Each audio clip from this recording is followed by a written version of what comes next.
Muraho neza, ni kuri Jado Creator TV, televiziyo ibagezaho ibiganiro bijyanye na mayiningi, bijyanye na bizinesi onulayini. Aha ngaha turi rero murabona ko ari muri dashibodi ya P Network. Aha dufite itangazo rishyashya twahawe na Core Team, itangazo rivuga ku bijyanye na mainnet checklist reminder. Mainnet checklist ni lisite irimo ibisabwa kugira ngo ubashe guhabwa migarasiyo, kugira ngo wemererwe n'amakiwayisi byose, kugira ngo ubashe kuyakora. Payi cyangwa se P Network ni umushinga mwiza cyane, umushinga uri gutanga amafaranga, umushinga wagaburiye abantu kandi ukinakomeje kugabura kuko mayiningi iracyakomeje. Kwinjiramo rero ni ubuntu, nawe ubu ngubu tuvugana wakwinjiramo ukamayininga kandi ukazabona nawe ku mafaranga. Aha rero uyu munsi turi buvuge kuri apudete nshya iri muri dashibodi yacu ya P Network, cyane cyane kuri sitepu ya gatatu ya mainnet checklist. Niba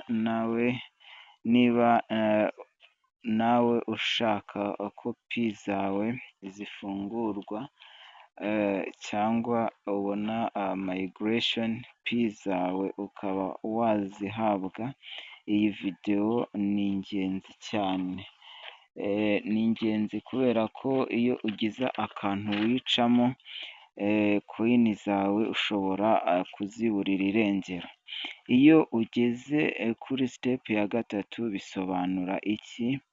Kuki ari ingenzi sitepu ya gatatu?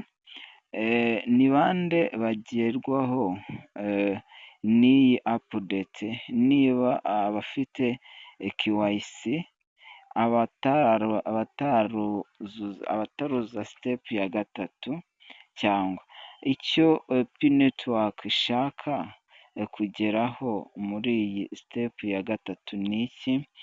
Ubufatanye, gutunganya waleti, dayiregitory staking n'ibindi. Nimba uri mushya kuri ino cano, ukora sabusikarayibe, ukore sheya, ukore layike, ukore komenti, utange komenti nimba ino apudete hari icyo ikungura, cyangwa se nimba hari ikiri bugufashe.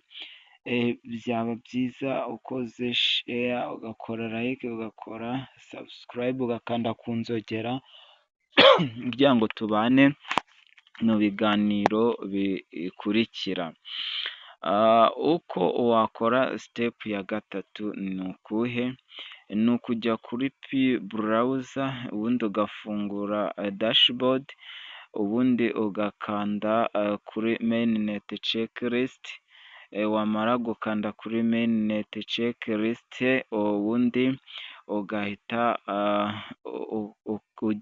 ugenzura nimba ibyo bisabwa ubyujuje, ubundi ukareba ko waleti washyize muri dashibodi yawe ariyo, wasanga atariyo ukaba wahindura ugashyiramo indi waleti.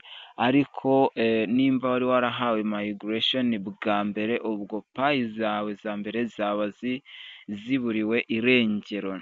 Aha ngaha rero ubundi iyo umaze kubona ko waleti yawe ariyo, ukora konfirimesheni sitekingi, waleti verifikasheni ndetse n'ibindi, ubundi waleti yawe ikaba ifite umutekano. Aha ngaha inama nabagira, koresha waleti yizewe, uzi neza ko ari iyawe kandi ufitiye pasifurezi, mu rwego rwo kwirinda sikamazi. Abasikama babaye benshi muri uyu mushinga kubera yuko nyine payi yahindutse amafaranga, buri wese rero arimo arasiganwa ayikeneye kugira ngo nawe ayo mafaranga azabashe kuyabona mu ba mbere. Ukomeza rero gukurikira ino apudeti cyangwa se apudete zikurikira kuri P-apu na ofisho channels, kuko izindi channel zo zishobora kukuyobya. Kurikira P-core team cyangwa se official ya P-network, ubundi ukurikirane amatangazo aca muri dashboard y'iyi mayiningi ya P-network, kugira ngo buri kimwe cyose ujye ukibonera mu ba mbere, kandi ugerageze kubikora neza umayininga umunsi ku wundi, kuko payi turabizi neza ko yamaze guhinduka amafaranga.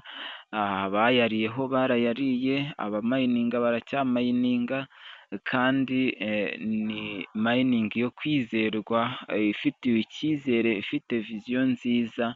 Muyikunde kandi muyimayiningire ku gihe, kuko ejo hacu ni heza ku bwa P-network.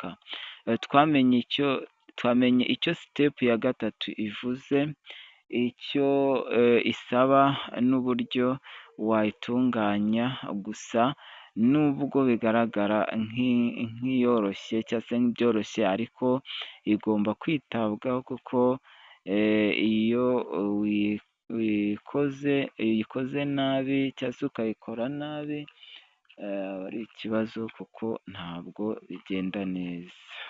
Pi zawe zirayoba cyangwa sikamazi bakazitwara. Ubwo rero ni ingenzi rero cyane, kuko bizagena uko pi zawe zizakugeraho. Kora subscribe, ukore share, ukore like, utange na comment, kugira ngo dukomezanye mu zindi update zikurikira, kandi rwose ukomeze kumayininga iyi payi, kuko payi yahindutse amafaranga. Payi yaje guhinduka amafaranga, kandi intumbero yayo cyangwa se intego yayo ni uguhindura ubuzima bwa benshi ku isi yose, yaba umukire yaba umukene, buri wese akayibonamo, agakirigita ku ifaranga, akaba yabasha kwibeshaho, akabeshaho abe ndetse n'imiryango ye. Rero mukomeze mayininge ino P-network, rwose ni iby'agaciro kandi ni iby'ingenzi, kuko ni amafaranga nyine, birumvikana, kandi ubuzima bw'uyu munsi n'ubw'ejo bukeneye amafaranga, cyane cyane nk'aya ngaya yo muri Web3, aho izaba ikurikiza ibijyanye na decentralization, buri wese akaba yabasha kubona amafaranga bimworoheye. Murakoze cyane rero, tubonane ubutaha.